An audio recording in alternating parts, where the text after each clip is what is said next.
Salut à tous et bienvenue sur cette nouvelle vidéo dans laquelle on va aborder un sujet très important, c'est le sujet des variables, comment déclarer des variables. Alors pourquoi déclarer des variables?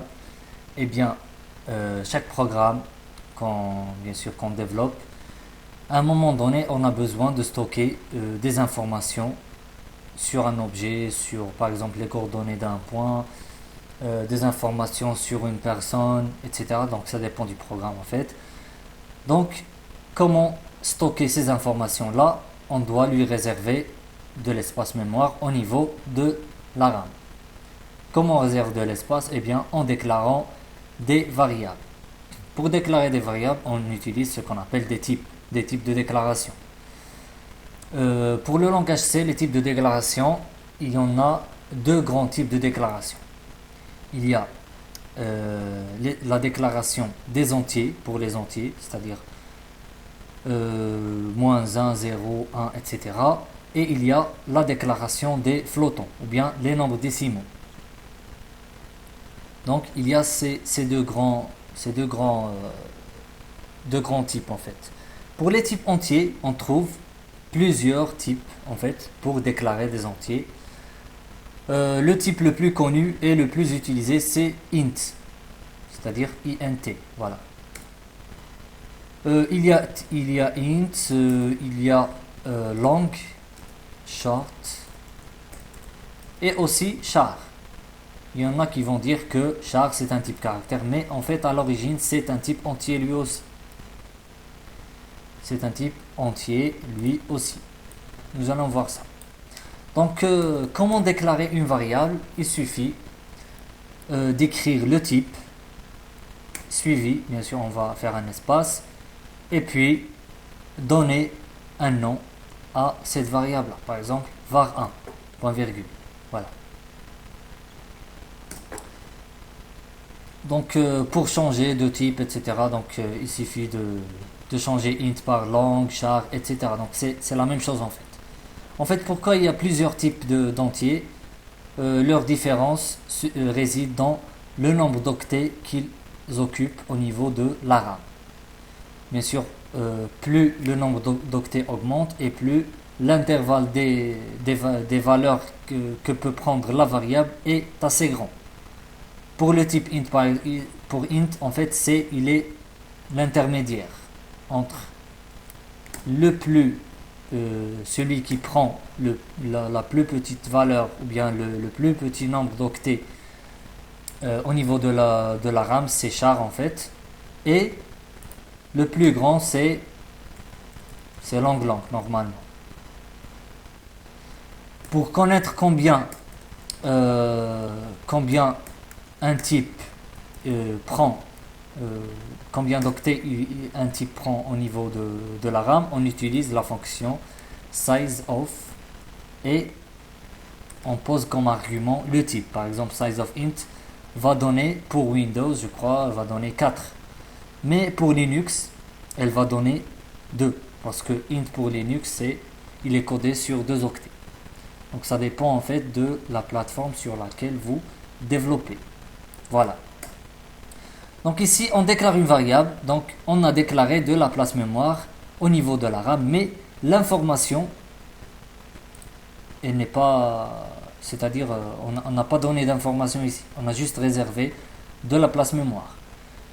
Pour affecter une valeur à cette variable-là, on utilise égal, tout simplement, voilà. Int var1 égale 23. Donc, la case mémoire var1, ou bien la variable var1, elle a comme information 23.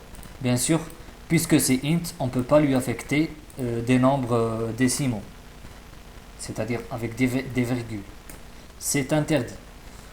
La première opération qu'on va faire en fait, c'est l'affichage. On va afficher la valeur de var1. Donc on va écrire une simple phrase, par exemple la valeur de var1 est égale à, et ici pour afficher 23, c'est-à-dire la valeur de var1, on va utiliser pourcentage %d. Voilà. Pour bien sûr notre bien lorsque le système va exécuter ce programme là, pourcentage d il va être remplacé par un nombre décimal. Comment lui dire que il faut remplacer pourcentage d par la valeur de var1? Il suffit d'ajouter ici virgule var1. Donc si on exécute, on va trouver, voilà, la valeur de var1 est égale à 23. Donc si on change la valeur ici, par exemple, on met juste par exemple 3 ou bien moins 3 pourcentage d. On va compiler, voilà, elle a changé, moins 3. Donc vous voyez ici que le message il est dynamique par rapport ou bien selon la valeur que prend var1, pourcentage d. Voilà. En fait, pour afficher le nombre d'octets que peut prendre par exemple le type int, on va écrire par exemple int prend pourcentage d octets au niveau de la RAM. Et ici, à la place de var1, on va utiliser la fonction sizeOf int. Compiler. Et voilà. Int prend 4 octets au niveau de la RAM. Si par exemple on utilise ici short.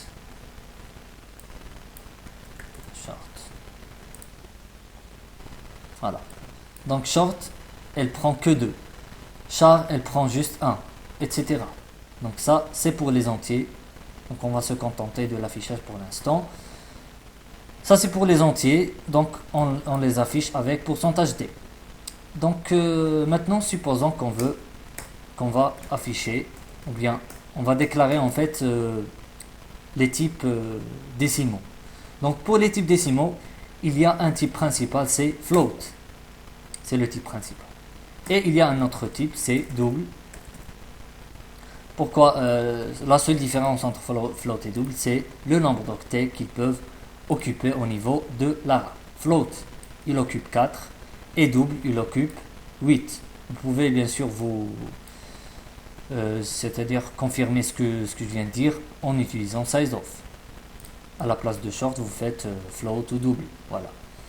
Donc on va déclarer par exemple un float et on va dire var2 égale par exemple 0,005004 par exemple, et on va l'afficher pour ne pas perdre de temps. Je vais juste modifier printf. Voilà. Donc on va dire par exemple ici je vais afficher var2 et ici je vais dire var2 égale directement pourcentage. Donc à la place de pourcentage d, je vais mettre pourcentage f pour dire que il faut afficher un nombre décimal ici. Lorsque j'exécute, je trouve, bon moi en fait j'ai pas mis de slash n ici pour revenir à la ligne, c'est mieux. Je vais mettre 2 slash n pour sauter de ligne. Voilà, pour que voilà, var2 égale 0,004 et 3 zéros qui sont inutiles comme vous le voyez. On peut ici pour afficher ou bien pour c'est-à-dire donner le nombre d'octets ou bien le nombre en fait de numéros qu'on doit afficher après la virgule, il suffit d'utiliser ici ajouter point 3 parce qu'il n'y a que 3 après la virgule, donc je vais mettre point 3, voilà, 0,004. Il y a en fait une autre notation pour float, parce que par exemple supposons qu'on a ça, par exemple 0,000003. Donc regardez combien il y a de chiffres après la virgule. Si je mets ici pourcentage f, qu'est-ce qui va se passer? Il va écrire 0,000 parce que l'affichage de float il ne prend que, ou bien le pourcentage f, il ne prend que 6 chiffres après la virgule. Donc il ne va pas arriver à 3. Il y a une solution qu'on peut faire ici. On peut utiliser la notation exponentielle. Pour utiliser la notation exponentielle, on utilise pourcentage E. Voilà, si je tente d'exécuter, vous voyez, c'est 3, exponentielle moins 11. Donc normalement, 3, il est dans la 11e, ou bien c'est le 11e numéro. Donc 2, 4, 6, 8, 10, 11. Vous voyez? Donc, ça, c'est pour résoudre la précision de float. Voilà. Donc, pour double, c'est la même chose. Il suffit de changer float par double et on va obtenir la même chose. C'est-à-dire, on utilise la même notation pourcentage F. Donc, pourcentage F, c'est pour les nombres décimaux. Pourcentage D, c'est pour les nombres entiers. Voilà.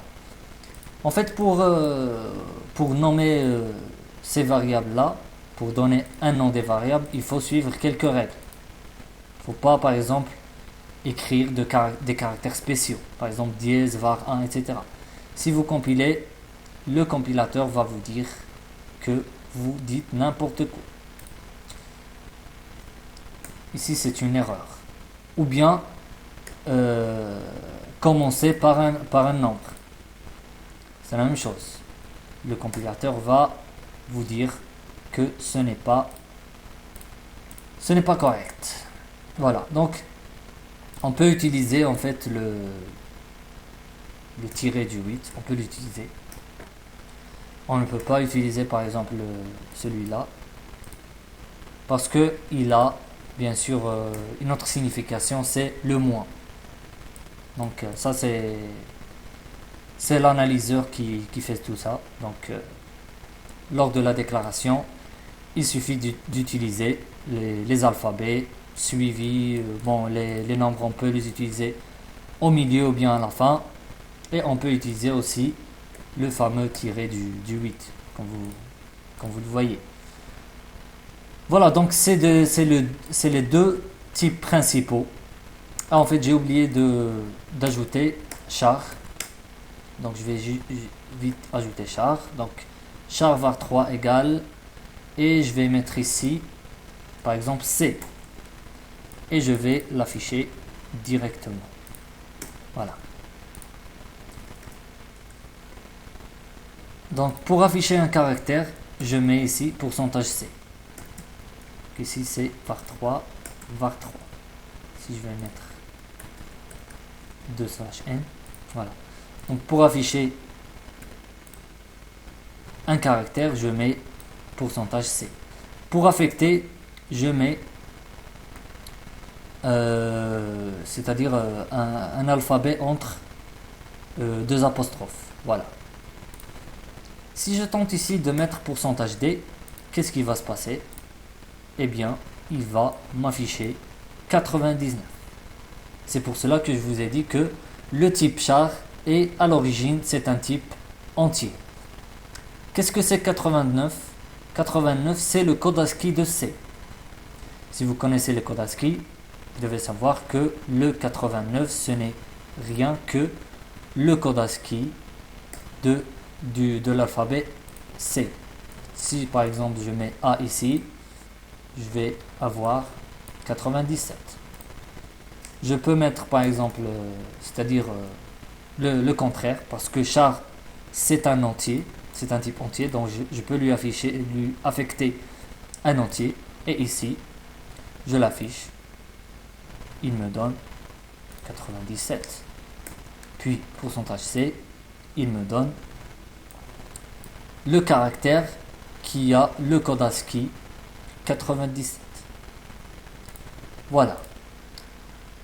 Je crois que c'est bon pour les variables. Bien sûr, dans les prochains tutoriels, on va se familiariser avec l'affichage et la déclaration des variables, parce que n'importe quel programme console, il ne peut pas se passer de ces deux notions. Voilà.